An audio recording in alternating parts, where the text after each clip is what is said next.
Delhi assembly ఎన్నికలకు సంబంధించిన ఫలితాలు వెలువడుతున్నాయి. దాదాపు 10 ఏళ్లుగా ఢిల్లీ పీఠంపై కూర్చున్న ఆమ్ ఆద్మీ పార్టీ ఆ పీఠాన్ని ఖాళీ చేసే టైం వచ్చేసినట్లు ఫలితాలు చూస్తుంటే అర్థమవుతుంది. భారతీయ జనతా పార్టీ స్పష్టమైన మెజార్టీతో ముందంజలో ఉంది.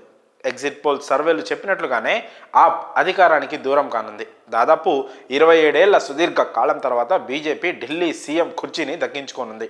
ఆప్కు మరో భారీ ఎదురుదెబ్బ ఏంటంటే ఆ పార్టీ నాయకులు అరవింద్ కేజ్రీవాల్, అతిషి కూడా వెనుకంజలో ఉండడం. వారిద్దరు కూడా ఓడిపోయే సూచనలు కనిపిస్తున్నాయి. మరి ఢిల్లీ అసెంబ్లీ ఎన్నికల్లో ఆప్ ఓటమికి ప్రధాన కారణమైన ఓ 5 అంశాలేంటో ఇప్పుడు మనం తెలుసుకుందాం. మొదటిది కేజ్రీవాల్పై అవినీతి మరక. ఒక నిజాయితీ గల అధికారిగా పేరు సంపాదించి ఆ తర్వాత రాజకీయాల్లోకి ఒక సంచలనంగా దూసుకొచ్చిన అరవింద్ కేజ్రీవాల్ యావత్ దేశాన్ని తన వైపు చూసేలా చేశారు. 2013 డిసెంబర్లో తొలిసారి ఢిల్లీ ముఖ్యమంత్రి పదవిని చేపట్టిన కేజ్రీవాల్ ఆ తర్వాత కొన్ని రోజులకే రాజీనామా చేశారు. మళ్ళీ వరుసగా 2 సార్లు అసెంబ్లీ ఎన్నికల్లో విజయం సాధించారు.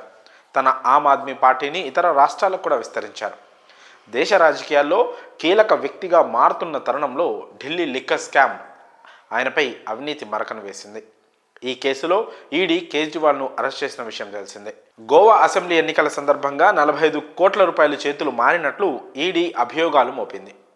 ఆయన నిజంగానే స్కామ్ చేశారా లేదా అన్నది కోర్టు తెలుస్తుంది. కానీ ఆలోపే తెల్ల చొక్కా లాంటి అరవింద్ కేజ్రీవాల్ రాజకీయ జీవితంపై లిక్కర్ స్కామ్ ఒక తుడుచుకోలేని మచ్చను వేసింది. ఆ కేసు తర్వాత ఢిల్లీ ప్రజల్లో కేజ్రీవాల్పై ఉన్న నమ్మకం కాస్త సన్నగిల్లిందని చెప్పొచ్చు. అంతకంటే ముందు ఎన్నో గొప్ప ఆశయాలతో రాజకీయ పార్టీ స్థాపించిన కేజ్రీవాల్ రాను రాను ఒక ఫక్తు రాజకీయ నాయకుడు అయిపోతున్నాడనే విమర్శలు వస్తున్న తరుణంలోనే ఈ ఢిల్లీ లిక్కర్ స్కామ్లో అరెస్టు కావడంతో ప్రజల్లో ఆయనపై ఉండే ఆలోచన ధోరణి మారింది. ప్రస్తుత ఢిల్లీ అసెంబ్లీ ఎన్నికల్లో ఆ ఓటమికి ఇదే ప్రధాన కారణంగా మనం చెప్పుకోవచ్చు. ఇక రెండో అంశానికి వస్తే కాంగ్రెస్తో విభేదాలు ఆప్ను దారుణంగా దెబ్బతీశాయని చెప్పవచ్చు.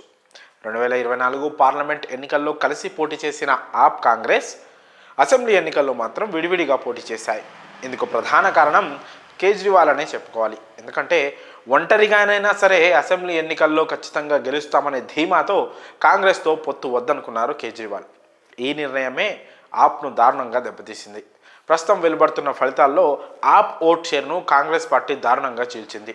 ఆ ఓటు షేరు చీలకుండా ఉండుంటే ఆప్ మరోసారి అధికారంలోకి వచ్చి ఉండేది. ఆప్, కాంగ్రెస్ కొట్టుకొని బీజేపీకి మేలు చేశాయని ఇక్కడ మనం చెప్పుకోవచ్చు. ఇక మూడోది వచ్చేసి బీజేపీ గ్రౌండ్ వర్క్, వాళ్ళు ఇచ్చిన హామీలు. ఒకవైపు ఆప్పై అవినీతి ఆరోపణలు, కేజ్రీవాల్ అరెస్ట్, కాంగ్రెస్తో పొత్తు లేకపోవడాన్ని బీజేపీ అద్భుతంగా క్యాష్ చేసుకుందని చెప్పవచ్చు. పోయిన పరువును కాపాడుకునే పనిలో ఆపుంటే బీజేపీ మాత్రం గ్రౌండ్ లెవెల్లో మంచి వర్క్ చేసిందని సర్వే ఏజెన్సీలు కూడా చెప్తున్నాయి. ప్రతి ఓటర్ను ఇంటి వద్దకు వెళ్ళి కలుస్తూ అద్భుతమైన పోల్ మేనేజ్మెంట్ చేసింది బీజేపీ. అలాగే ఎన్నికల సమయంలో సంకల్ప్ పత్ర పేరుతో బీజేపీ ఇచ్చిన హామీలు కూడా ఢిల్లీ ప్రజలను విశేషంగా ఆకట్టుకున్నాయి. మొత్తం 3 విడతల్లో బీజేపీ తమ మేనిఫెస్టోను విడుదల చేసిన సంగతి తెలిసిందే. అందులో ఉచితాలు కూడా భారీగానే ప్రకటించింది. ఇక 4వ అంశం వచ్చేసి గాడి తప్పిన పాలన. గత 10 ఏళ్ల కాలంగా ఆ పాలన గురించి మాట్లాడుకుంటే అధికారంలోకి వచ్చిన తొలినాళ్లలో ఆప్ పనితీరు అద్భుతంగా ఉంది. కానీ రాను రాను మిగతా పార్టీల్లాగానే ఆప్ కూడా మారిపోయిందనే విమర్శలు మొదలయ్యాయి. ప్రజలు ఏం ఆశించి కేజ్రీవాల్కు అధికారం కట్టబెట్టారో ఆ అంచనాలను అందుకోవడంలో ఆయన విఫలమయ్యారనే వాదన కూడా కొనసాగింది. కేజ్రీవాల్తో పాటు ఆ పార్టీ నేతలు సిసోడియా లాంటి వారిపై కూడా పలు అవినీతి ఆరోపణలు రావడంతో కూడా ఆ ప్రతిష్టను దెబ్బతీసింది. ఇక చివరి అంశం ప్రజల్లో వ్యతిరేకత. ఢిల్లీని ఆప్ దాదాపు 10 ఏళ్ల పాటు పాలించింది. ఈ 10 ఏళ్ల కాలంలో మిగతా రాజకీయ పార్టీల కంటే కూడా ఆ ప్రభుత్వం మంచి పరిపాలన అందించని చెప్పొచ్చు మనం. కానీ ప్రజల్లో ఆమ్ ఆద్మీ పార్టీపై అలాగే అరవింద్ కేజ్రీవాల్పై ఉన్న అంచనాలు బాగా పెరిగిపోయాయి. ఇంకా మెరుగైన పాలన అందిస్తాడనే క్రమంలోనే కేజ్రీవాల్ కేసుల్లో ఇరుక్కొని జైలుకు వెళ్లడంతో ఆప్తో పాటు కేజ్రీవాల్పై కూడా ప్రజల్లో వ్యతిరేకత మొదలైంది. అది బీజేపీకి మంచిగా ప్లస్ అయింది. మొత్తంగా ఢిల్లీ ముఖ్యమంత్రి పీఠం ఆప్ చేజారడానికి కేజ్రీవాల్ స్వయంకృత అపరాధమే ఎక్కువ అనే నిజాన్ని మనం ఒప్పుకొని తీరాలి.